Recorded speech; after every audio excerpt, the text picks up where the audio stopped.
Valuations पे avoid ही करना चाहिए। अगर आपको मुनाफा मिल रहा है तो बुक करके एग्जिट कर देंगे।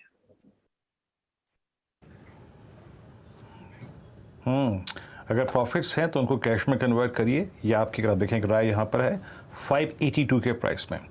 मीनवाइल कुछ ट्रेड्स स्क्रीन पे याद रखिएगा, इंडिसेस कहीं भी जाएं कैसा भी करें बहुत अच्छा कर रहे हैं स्क्रीन पर। मैं एक एक करके अगर आप देखें आपकी स्क्रीन पे ट्रेड्स रख देता हूं। यहाँ पे देखिए कैंपस के डिस्कशन को यहीं पे अगर आप देखें तो हम समाप्त करते हैं, लेकिन आप लेके आइए 2-3 स्टॉक्स जो इस वक्त स्क्रीन पे ह्यूज ओआई एडिशंस के साथ डे हाई की ट्रेजेक्टरी को पार कर रहे हैं। प्रकाश से ध्यान दीजिएगा, एक दिन आपने पॉलीकैब की बात कही थी, 2592 पे इंट्राडे कर्व क्रॉस होने को तैयार है पॉलीकैब। दूसरा लेके आइए आप पीडीलाइट, अभी अभी मेरी ऑप्शन शीट पर आप देखें ये आया और स्ट्राइक करके गया 2820। सर इसमें से ज़्यादा क्लियर और शार्प कौन सा लग रहा है आपको आखिरी के पौन घंटे के लिए चेस करने के लिए? पीडीलाइट डे हाई पर आ गया है और ऑलमोस्ट पॉलीकैब 2596 इंट्राडे हाई को टेस्ट करता हुआ। दोनों ही ठीक लगते हैं, लेकिन अगर एक पिकअप करना है तो मैं कहूँगा पीडीलाइट। यहाँ पर तेजी नजर आती है, ये बाउंस मिला, ये बाउंस में थोड़ी ताकत ज्यादा है पॉलीकैब के मुकाबले। स्टॉप होना चाहिए 2780 या 2800 का भी स्टॉप लगा कर चलें पीडीलाइट में। एक अपमूव मिलना चाहिए, वो करीब 2880 तक ले जा सकता है आज और कल में। तो बाउंस जो है पीडीलाइट का थोड़ा स्ट्रॉन्ग है, इसलिए मैंने पीडीलाइट चुना। पीडीलाइट आपकी स्क्रीन पर आप देखें डे हाई पर आके ट्रेड करता हुआ स्ट्रॉन्ग स्विंग।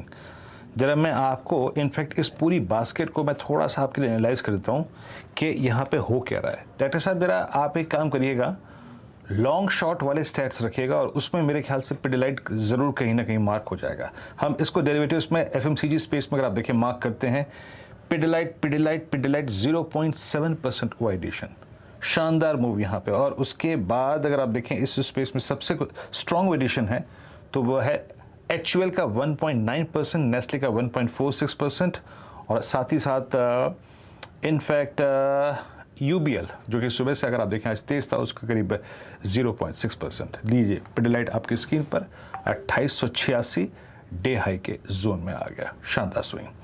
चलिए अब बिग मार्केट वॉइसेस की कड़ी में आज हमारे साथ बातचीत करने के लिए एक खास मेहमान मौजूद हैं, Shri Prateek Agarwal, CIO and business head Ask investment managers के। सर नमस्कार, कार्यक्रम में स्वागत है।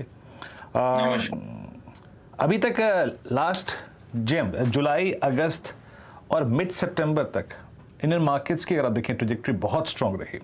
हमने ग्लोबल मार्केट्स को अगर आप देखें आउट परफॉर्म किया और लिक्विडिटी बहुत स्ट्रॉन्ग चेज कर रहे थे सडनली, बट अब हम वो जो एक डिफरेंशियल था पिछले 3-4 सेशन में वो इनविजिबल है सर। अब हमने ग्लोबल मार्केट्स के साथ अपनी पैरिटी एस्टेब्लिश कर ली है, स्पेशली US मार्केट जहाँ पे अब एक सब्सटेंशियल रेट हाइक की बात हो रही है।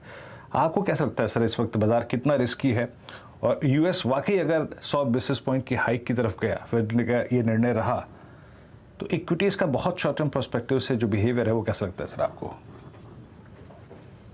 नहीं देखिए, अगर बॉन्ड यील्ड्स ऊपर गई जो कि होना चाहिए, अगर US में जो रेट इंक्रीज है वो 75 बिप्स से ज्यादा हो तो 75 bips is reflected in the bond yields, उससे ज्यादा अगर होता है तो is not as per expectation.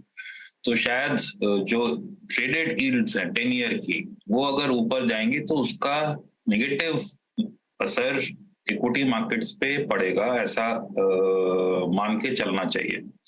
दूसरा जो एक और चीज इस महीने से हो रही है वो ये कि पहले जो आप $47 बिलियन सोख रहे थे बाजार से, वो इस महीने से दुगनी दर पे सोखोगे।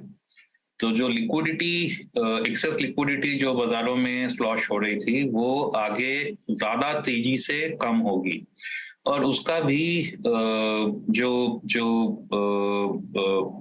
Market will have to digest that. तो ऐसे समय में बहुत सावधान होकर चलना चाहिए, मोमेंटम की तरफ नहीं भागना चाहिए, अच्छी क्वालिटी के शेयर ही फोकस में रखने चाहिए।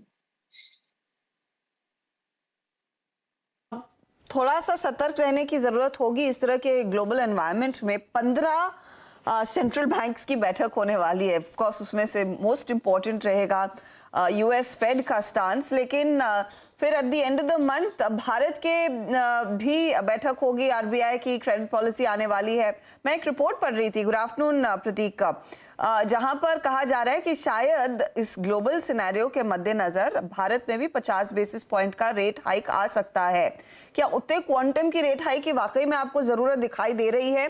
क्योंकि बाकी सबके बीच RBI ahead of the curve रहा था वो रेट हाइक्स का सिलसिला अनाउंस करने में, तो क्या अभी भी अहेड ऑफ द कर्व रहना है?